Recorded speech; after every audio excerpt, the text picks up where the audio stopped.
یہ مجھے بتائیں کہ آج کسی ماڈرن کوئی بڑی ڈیموکریسیز ہیں جی، بڑا وہاں رول آف لا ہے، کبھی آپ یہ تصور کر سکتے ہیں کہ خلیفہ وقت حضرت علی ایک یہودی شہری سے کیس ہار جاتے ہیں عدالت میں؟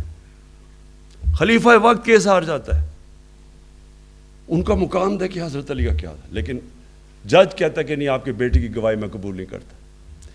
یہ انسانیت کا نظام تھا، سب انسان برابر تھے، یہودی کو بھی وہی انصاف مل رہا تھا ایک ملک کے سربراہ سے۔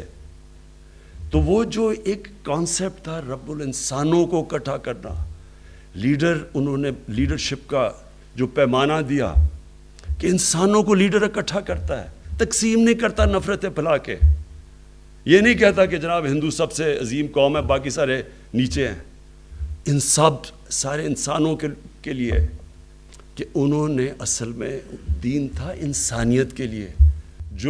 جب یہ بیزنٹائن کی جو ایمپائر تھا، انہوں نے جب ادھر پھیلنا شروع کیا تو لوگ مسلمانوں کے پاس اس لیے آتے تھے، انصاف ان کا بہتر تھا۔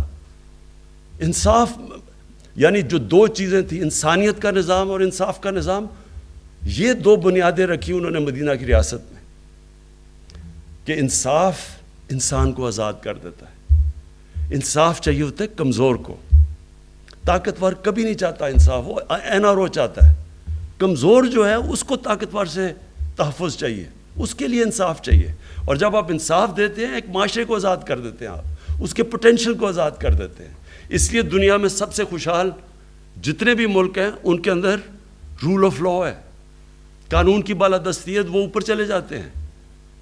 جب انہوں نے کہا کہ تمہارے سے پہلے قومیں تباہ ہوئیں کہ طاقتور کے لیے ایک قانون اور کمزور کے لیے دوسرا، مطلب لے کہ جن قوموں کے اندر قانون کی بالادستی نہیں ہوتی وہ اوپر نہیں جا سکتے۔